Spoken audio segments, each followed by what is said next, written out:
Capítulo 20. Alma e coração. Rejubilai-vos, disse Jesus, quando os homens vos odiarem e perseguirem por minha causa, visto que sereis recompensados no céu. Allan Kardec, em O Evangelho segundo o Espiritismo, capítulo 24, item 19. Porque a palavra da cruz é loucura para os que perecem, mas para nós, que somos salvos, é o poder de Deus. Paulo, em 1 Coríntios, capítulo 1, versículo 18. Felizes pelo convite do senhor Honório Abreu para a realização de homenagem a Francisco Cândido Xavier, rumamos para a Federativa com o objetivo de fazer uma entrevista com o amigo para sempre Arnaldo Rocha, que foi publicada a posteriori no jornal O Espírita Mineiro. Olá, meu companheiro. Como vão você e sua família? Iniciou Arnaldo alegremente o diálogo. Graças a Deus, todos estamos em busca das condições necessárias ao cumprimento de nosso dever com a vida, respondi em meio ao abraço fraterno. E você, Arnaldo? Arremessei de pronto a pergunta inicial. Está tranquilo para o trabalho delegado por nosso querido presidente? Meu filho, confesso não me sentir à vontade por várias razões. A primeira delas é o desconforto que me causa qualquer situação de destaque. Nosso jornal, o Espírita Mineiro, representa para muitos corações uma mensagem viva da doutrina espírita. E só de imaginar as tantas pessoas necessitadas na expectativa de saborearem um néctar, mas ao invés disso receberem observações deste andarilho errante, isso realmente me corrói.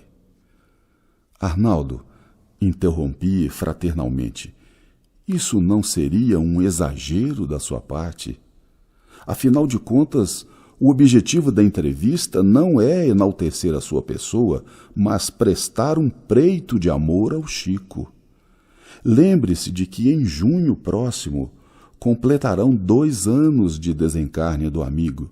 Portanto, nada mais justo que o convite para que você ofereça recordações em forma de diálogos para saciar a sede de tantos que necessitam da água da vida. Você, Arnaldo, é um arquivo vivo e não pode ser olvidado por causa de preciosismo que, diga-se de passagem, respeitamos.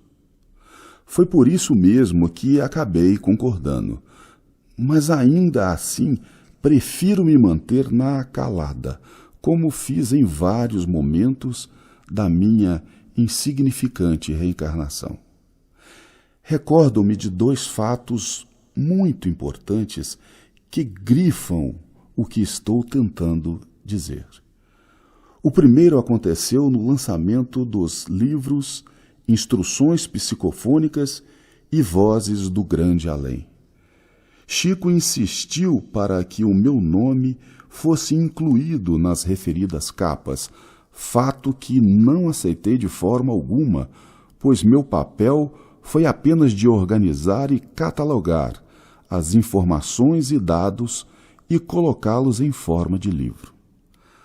A realização desse trabalho se deu junto de Chico e de alguns companheiros naquelas maravilhosas reuniões em Pedro Leopoldo, as quais jamais esquecerei. Por fim aceitei, desde que fosse só na contracapa. O segundo fato ocorreu na inauguração do Colégio Espírita O Precursor, da União Espírita Mineira, há muitos anos.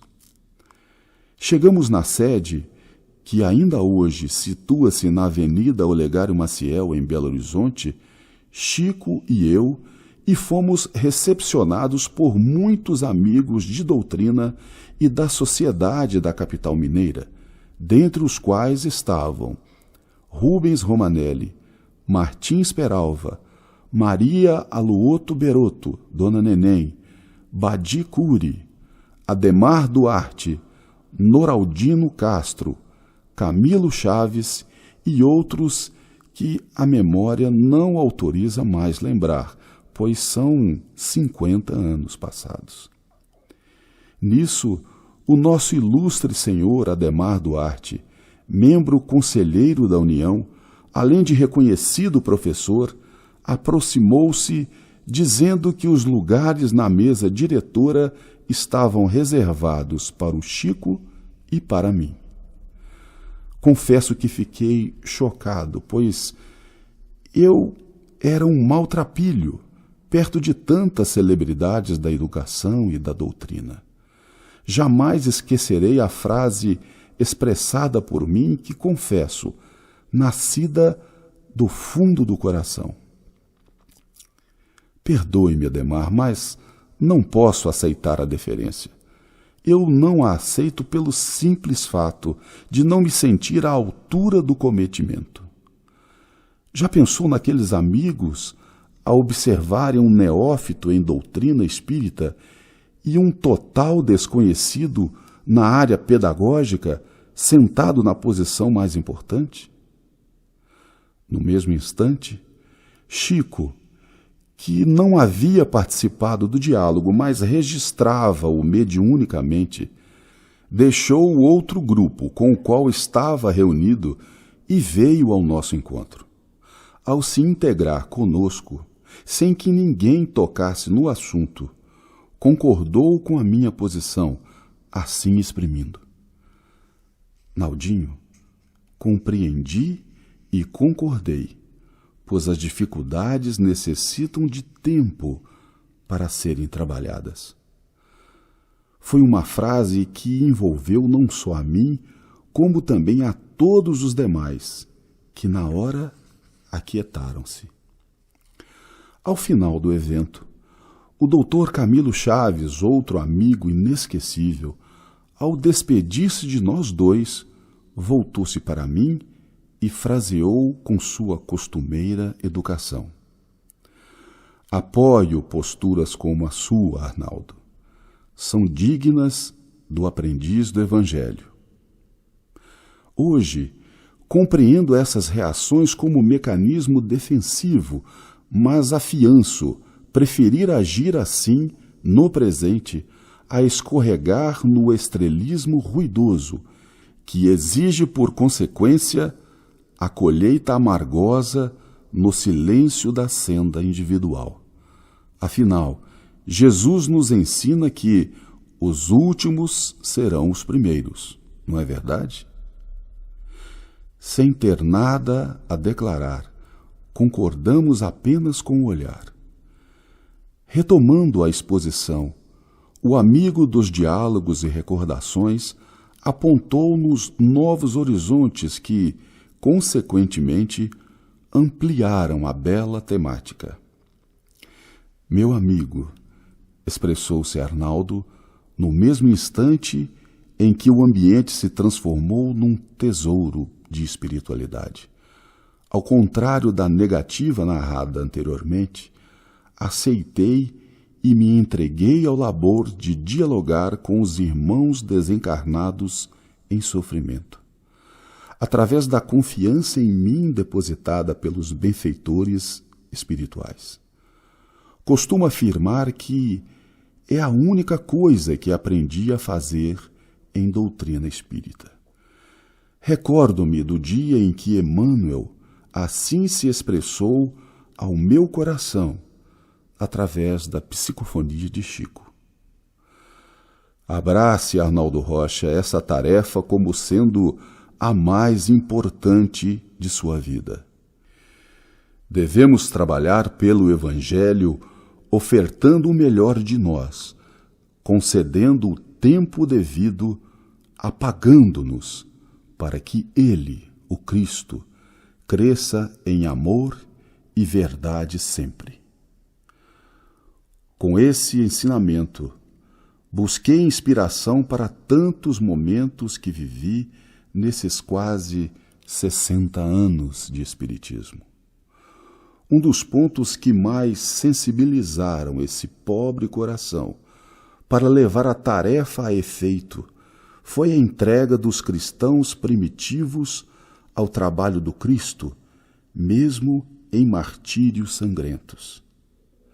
As lições são irretocáveis, pois os testemunhos aconteceram naturalmente com vistas a fazer luz interior. O contrário se deu durante mais de 2 milênios, quando, estagiando como profitentes nas religiões tradicionais, buscávamos as luzes inebriantes e os aplausos entorpecentes, distanciando-nos cada vez mais da genuína simplicidade cristã. Temos muitos exemplos registrados na história do cristianismo que deveriam ser estudados nas comunidades de todas as religiões.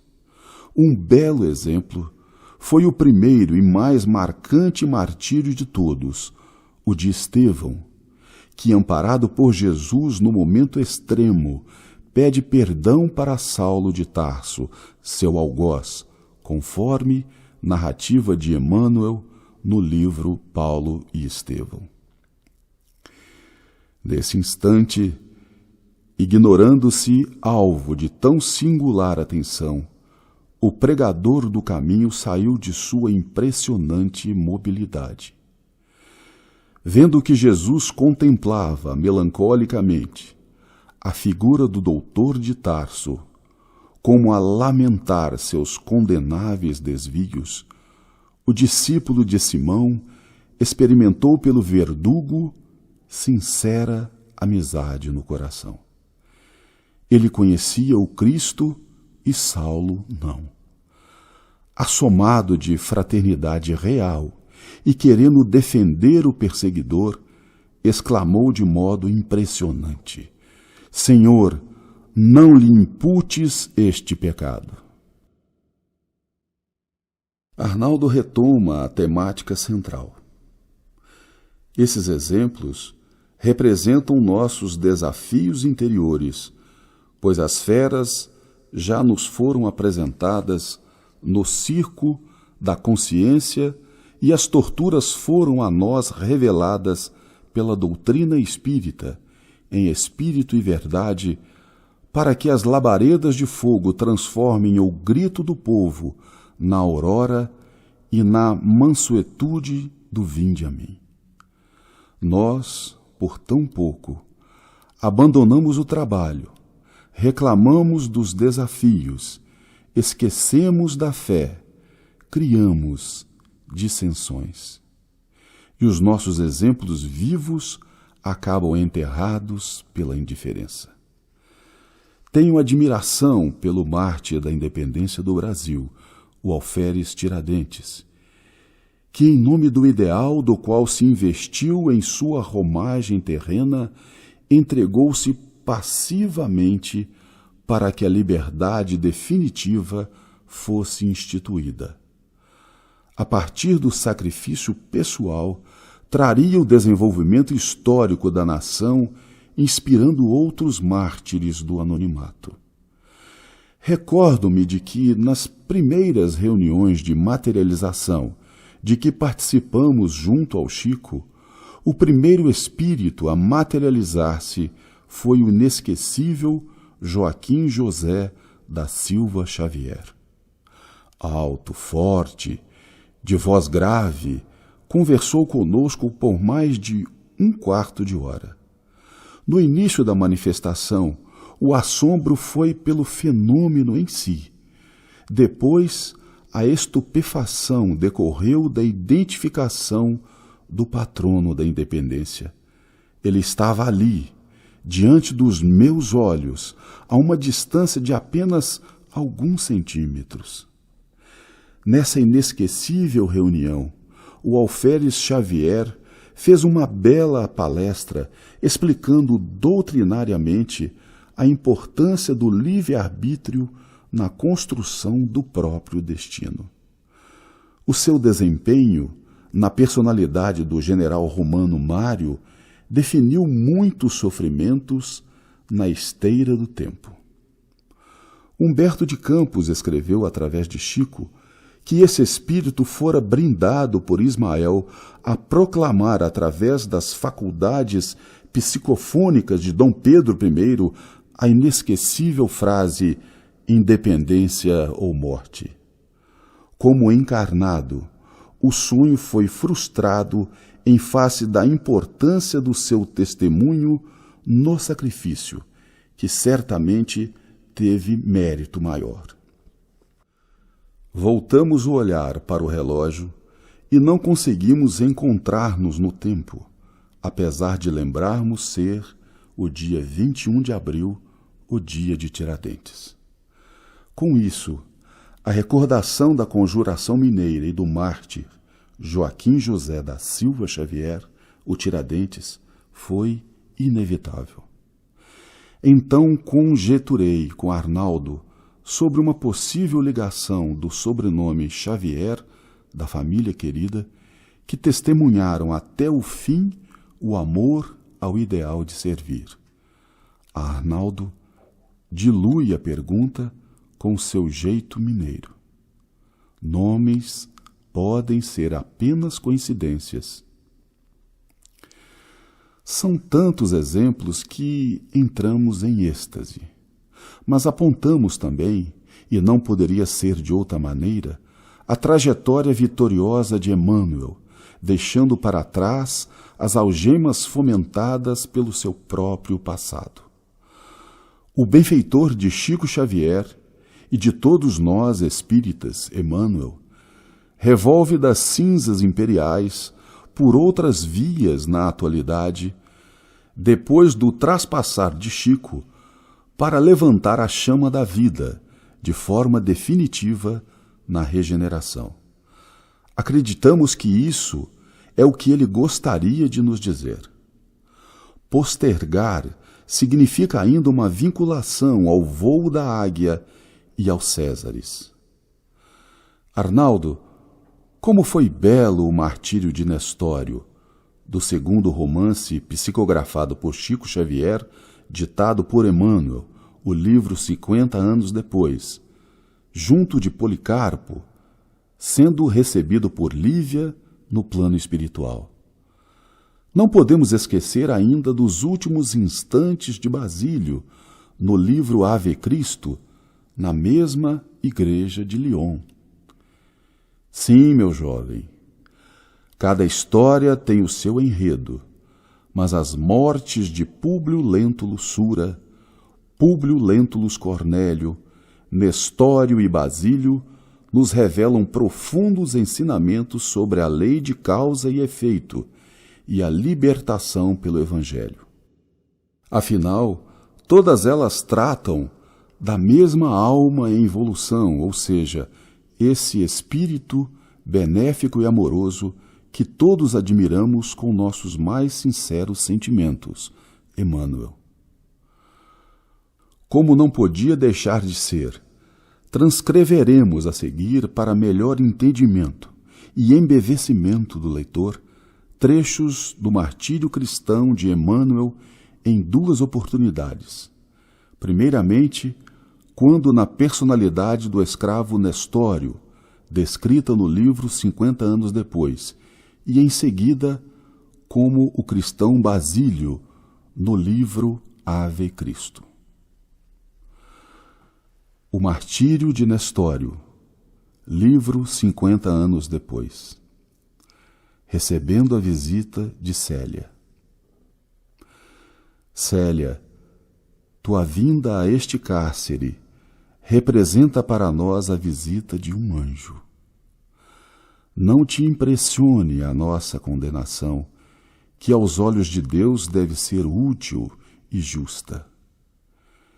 Dizia a inspiração de Paulo que a morte é o nosso último inimigo. Venceremos, pois, mais essa etapa com Jesus e por Jesus.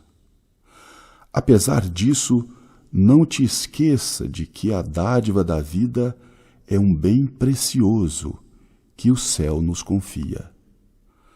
Para a alma fervorosa, o melhor sacrifício ainda não é o da morte pelo martírio, ou pelo infamante opróbrio dos homens, mas aquele que se realiza com a vida inteira pelo trabalho e pela abnegação sincera, suportando todas as lutas na renúncia de nós mesmos para ganhar a vida eterna de que nos falava o Senhor em suas lições divinas. O drama. Policarpo, o venerável pregador da porta nomentana, transportada do Esquilino para o Capitólio, a fim de reunir-se aos companheiros, traçou no ar uma cruz com a mão calosa e encarquilhada. Então todos os irmãos de fé, em cujo número se contava algumas mulheres, se prosternaram e, contemplando o céu romano, formoso e constelado, começaram a cantar hinos de devoção e de alegria.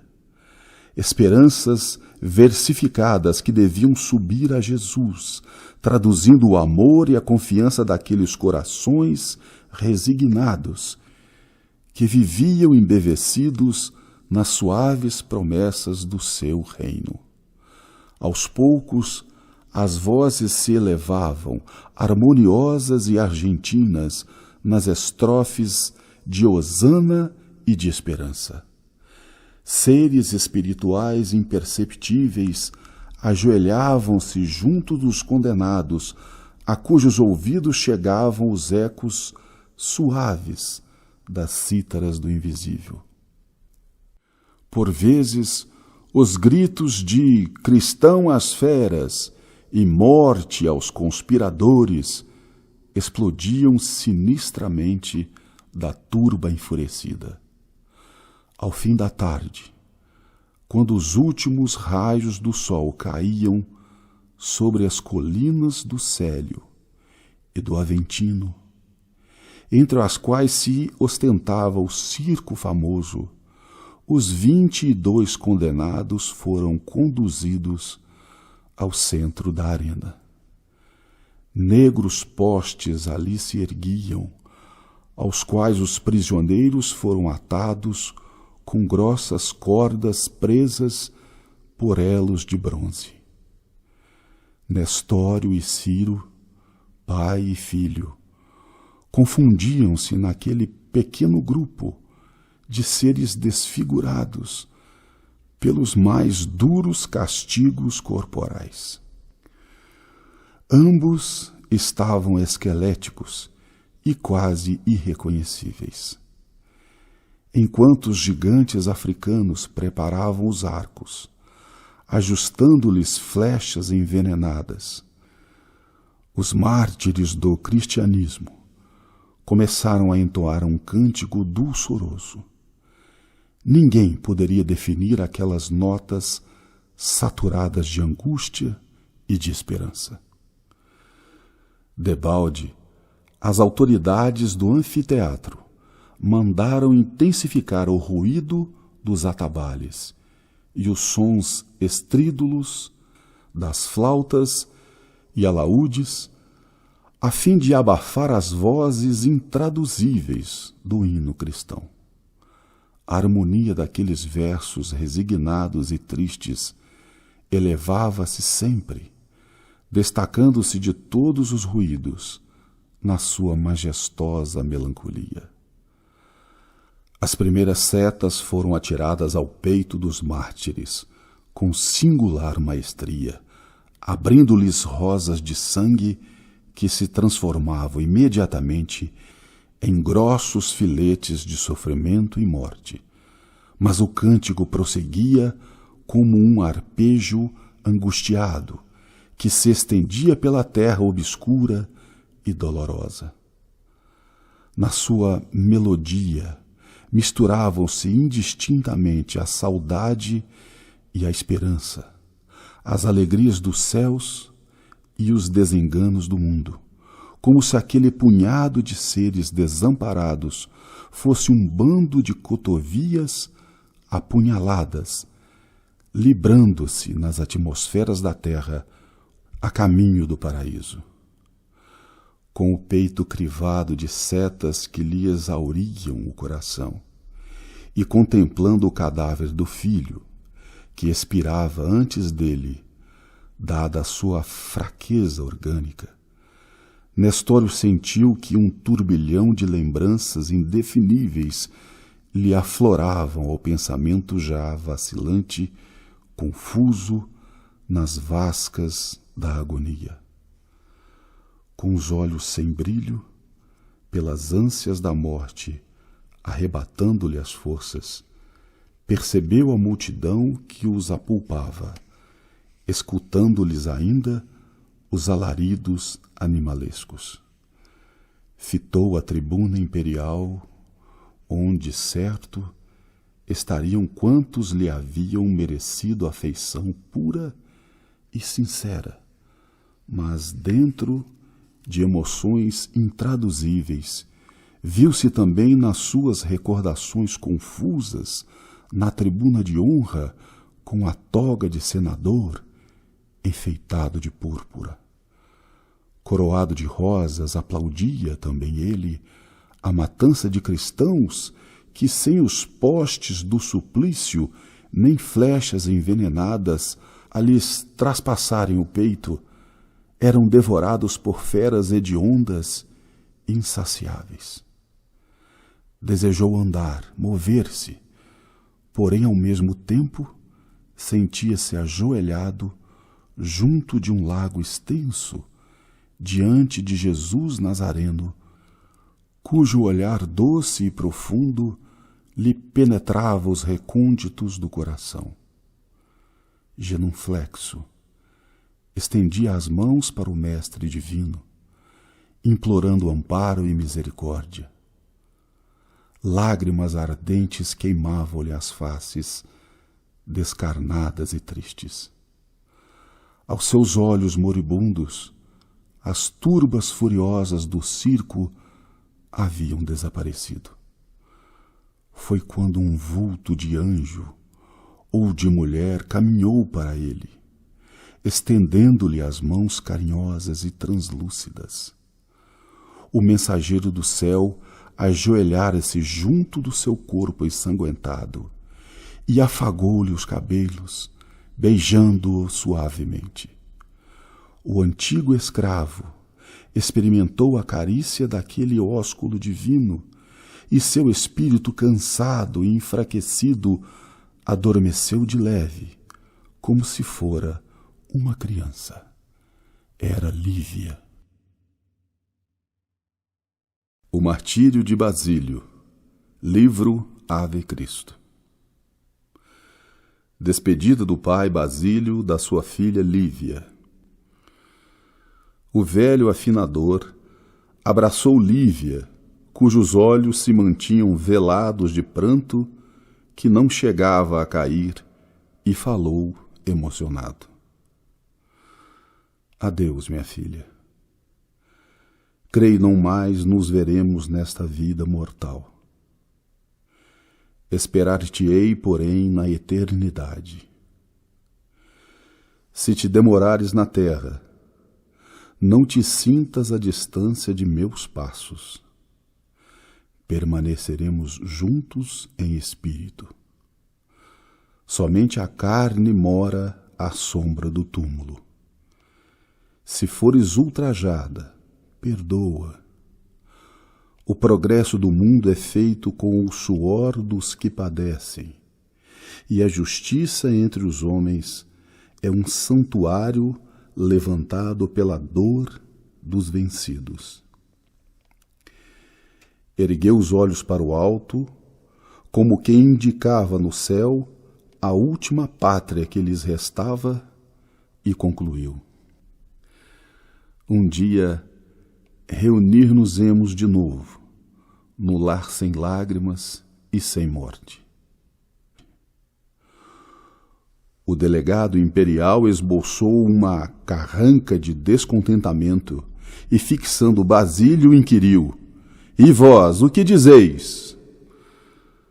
O liberto, encanecido, sustentou-lhe o olhar penetrante e replicou sereno: Ilustre legado, estamos a serviço do Cristo, que nos recomenda a abstenção de qualquer julgamento leviano, para que não sejamos levianamente julgados.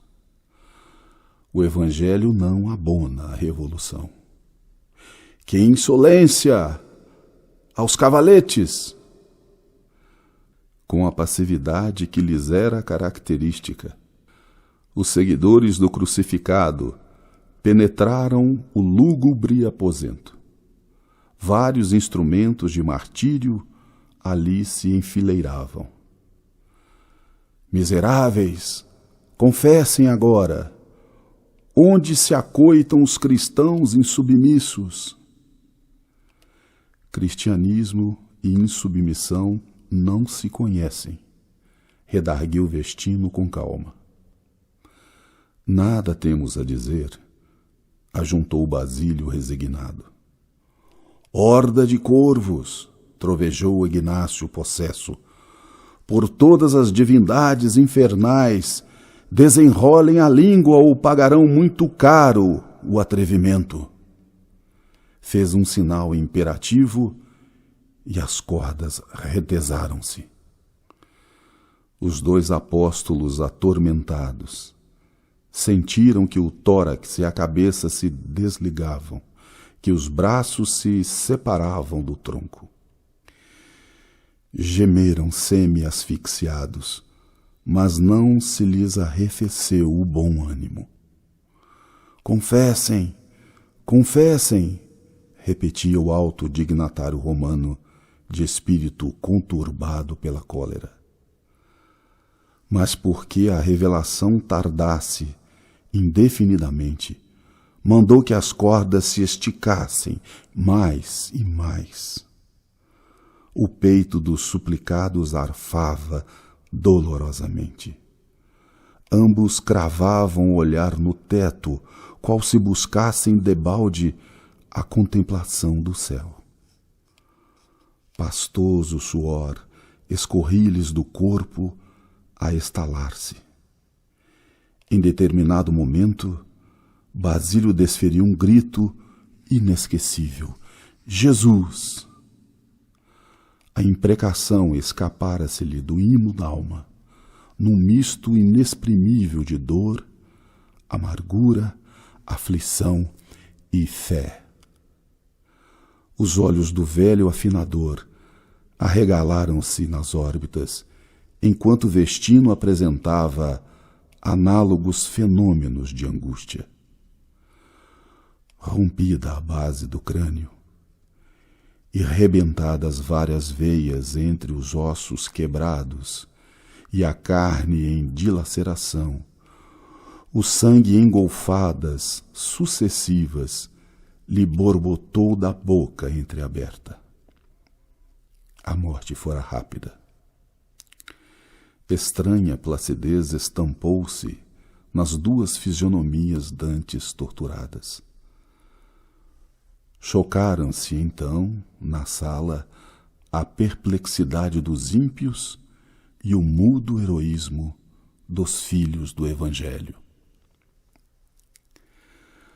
Ao citarmos anteriormente o livro Ave Cristo, principalmente no tocante à morte dos personagens Quinto Varro e Basílio, quisemos ressaltar que a narrativa do autor espiritual Emmanuel nos conta que, naquela hora extrema, ambos tiveram a visão de alguns dos famosos mártires do cristianismo primitivo da Igreja de Lyon, que vieram recebê-los no seu vitorioso retorno ao plano espiritual. Voltando ao nosso encontro com o amigo para sempre Arnaldo Rocha, eis que ele prossegue emocionado. Amigo, sorriu, desenfeixando lágrimas nos olhos, Estamos renascendo dos escombros que nós mesmos edificamos e por inobservância da lei que derribamos. O Evangelho nos aponta o caminho, eis a hora. Nossos benfeitores deixaram os exemplos que hoje estão mais do que claros em nossa consciência. Vou narrar para você, abaixou o rosto e depois continuou, um fato que não ousei comentar, pois nunca quis me posicionar como chiquista. Mas a consciência, nesse momento, acusa a necessidade, já que estamos falando de entrega ao trabalho. No ano de 1958, minha segunda esposa, Neuza, havia viajado e aproveitei para ficar com nossa alma querida em Pedro Leopoldo. Como sempre, ele me hospedou e dormi na mesma cama que sempre me acolheu durante muitos anos, que ficava ao lado da de Chico, em seu quarto. Dormi e lá pelas 2h da madrugada acordei com o médium chorando convulsivamente. Ele estava assentado em seu leito. Aproximei-me, toquei fraternalmente em seu joelho e balbuciei respeitoso. Calma, meu querido, calma. Se você quiser falar o que foi, diga. Mas se não quiser falar nada, não tem problema, calma. O Chico chorou assim por mais ou menos meia hora. Quando acalmou, ele me disse: Naldinho, as pressões são muitas e constantes, mas eu já expliquei para os espíritos que são contrários a Jesus que nessa existência eu doei o meu corpo para que a serviço dos nossos benfeitores Minas Gerais se torne um polo irradiador da doutrina cristã para o mundo. Após a narrativa, ficamos em um respeitoso silêncio. O que dizer, pensamos? Muito a refletir, concluímos. Todas as dificuldades foram verdadeiros cutelos nos ombros daquele que dignificou o espiritismo das terras das Gerais para o mundo. Ele, Francisco de Paula Cândido, foi verdadeiramente um mártir do espiritismo evangélico. Chico se entregou entre lauréis de espinhos, no silêncio dos grandes, como fez Maria de Nazaré. Eis aqui a serva, cumpra-se em mim conforme a tua palavra. O narrador, então, retomou a palavra, depois de um suspiro, e encerrou o diálogo no tom fraterno que caracteriza o seu coração de amigo.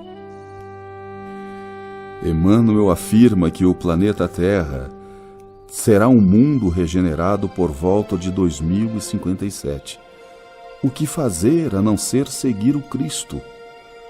Meu tempo na carne está afindando, pois afinal são 82 primaveras. Ou vocês acham que ficarei por aqui só contando histórias? Nós dois rimos muito desta demonstração de jovialidade do amigo Arnaldo. Tenho que continuar escrevendo o livro da minha redenção. Para vocês que ficam na carne, se assim posso expressar-me, peço que façam o que a vida permite fazer, com outorga da consciência, mas façam com alma e coração. Despedimo-nos mais uma vez, como sempre, sentindo nosso coração repleto de sentimentos e ensinamentos cristãos. Recolhemo-nos e, por fim, oramos a Deus, como fez o jovem cristão após a morte de Basílio, para que os amigos estejam sempre dialogando e recordando aprendendo e ensinando, junto aos filhos, que somos todos, do Evangelho de Jesus Cristo, que eternamente será decantado em versos e prosas, em nome do amor universal.